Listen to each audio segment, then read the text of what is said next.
What happens when the biggest journey you ever take isn't across oceans, but inside yourself? Today, we're diving into Pushkar Janghi's Meerut to Milan. It's this incredible story that kind of proves that sometimes you've got to leave everything you know behind just to figure out who you really are. This quote from the main character, Aarohi, really gets right to the heart of it all. I mean, we all think travel's about seeing new places, right? But what if it's actually about seeing ourselves? It's not just about filling a passport. It's about filling those gaps we didn't even know we had. So this is the big question, isn't it? How does that shock of something new, that challenge of being completely out of your element, strip away the person you think you are and show you who you could actually be? For Aarohi, this wasn't just some philosophical question. It was about to become her life. Every massive, life-changing journey starts with just one step. And for Aarohi, that step was getting on a plane, leaving behind every single thing she had ever known. This wasn't just a vacation, it was a launch pad into a future she couldn't even begin to imagine. Okay, so to really get the person she becomes, we have to meet the person she was. This is her before. A life lived inside very carefully drawn lines. A life defined by what everyone else expected, all wrapped in a blanket of fear that she probably mistook for safety. You can almost feel it, right? Her nails digging into her husband's hand.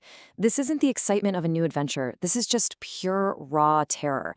For someone whose whole life has been planned out for them, being suspended 30,000 feet in the air, well, it's a pretty powerful and terrifying metaphor for what's ahead. Talk about sensory overload. Imagine going from the familiar smell of chai and the sound of temple bells in Meerut to the massive scale and grandeur of Paris. This is so much more than a change of scenery. It's like two worlds colliding, and she's standing right in the middle of it. And once she lands, the real shock sets in. Yeah, we call it culture shock, but for Aarohi, it's way deeper than that. It's a head-on collision with a world that operates on a completely different scale of wealth, history, and values. 21,000 euros. What does that number even mean, right? For Aarohi, it was the price tag on the cheapest necklace at Cartier. Yeah, you heard me, the cheapest. It wasn't just a number. It was a symbol of a reality so far from her own, it might as well have been on another planet. And then, from the shock of modern luxury, she's thrown into the deep end of history. 800 years. Just think about that. Standing in the shadow of a building that was ancient before your country as you know it even existed. It's one of those moments that makes your own life feel tiny and huge all at the same time. And right there, in that moment, something starts to shift. In that flicker of awe, the walls of being a tourist or an outsider just start to melt away. She's not just looking at history anymore. She's feeling it, she's connecting with it, and she's realizing that somehow she's part of the same long human story. So that connection to the outside world, it sparks an even bigger challenge. Connecting with herself. This is the real turning point, where the trip becomes less about seeing things and more about doing things. These small acts of rebellion against the person she used to be. I know it sounds like such a small thing, right? Buying a jacket, but look closer. For Aarohi, this wasn't about fashion. It was about choice. First, there was the paralyzing fear of just doing something alone. Then, the weight of making a decision that was hers, and only hers. And finally, that incredible, world-changing realization. I did that, all by myself. And with that one small act, the floodgates just open. It's this profound revelation. Her wings weren't gone, they were just hidden. And all those chains from her past, all those rules she was taught to just follow without question, they're starting to rust. They're starting to break. Her newfound freedom then takes her to Berlin and to another test. But this time, it's not about being independent. It's about breaking a taboo. Trying a beer might seem like nothing, but for her, it's this deliberate act of questioning the sins she was taught. She's not just tasting a drink, she's testing the very foundations of her old world. But this journey of self-discovery, it isn't just one victory after another. It's a total emotional roller coaster, plunging from the darkest parts of human history to the absolute brightest heights of childlike wonder. First, we go to the darkness, deep underneath Paris, in the catacombs, surrounded by the actual bones of 6 million people. Down there, all the romance and beauty of the city disappear, and you're left with this one stark truth. Love ends here. It's a chilling face-to-face with mortality. And then, boom, from the depths of death to the peak of pure joy.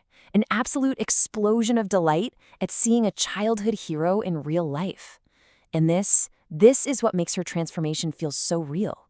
She has the capacity to face the darkness and still embrace the light with a completely open heart. All of these moments, the fear, the awe, the tiny victories, the massive emotional swings, they've all been building up to this. They all come together in one pivotal moment, the true climax of her inner journey. The setting is just perfect, right? Dawn at the Eiffel Tower, the world's biggest symbol of romance. But as she's watching these couples, her big revelation isn't about finding love with a partner, it's about finding love for herself. And this is it. This is the ultimate truth she finds. The love she feels in this moment isn't something she's supposed to feel. It's not for show. It's hers, created by her own choices, on her own time, and spoken in her own voice. She's finally stopped being a character in someone else's story and started writing her own. This powerful vow, it's not for anyone else. It's a promise she whispers to herself, a declaration of emotional independence. The girl who was terrified to get on a plane is gone. The new Aarohi has arrived. Which brings us right back to where we started. This entire trip, from Meerut to Milan and every city in between, was never really about the places she was seeing. This last thought from Aarohi just says it all. She left home as a woman afraid to walk alone in her own neighborhood. She ends up standing on the edge of a European cliff, a woman who feels like she can do absolutely anything.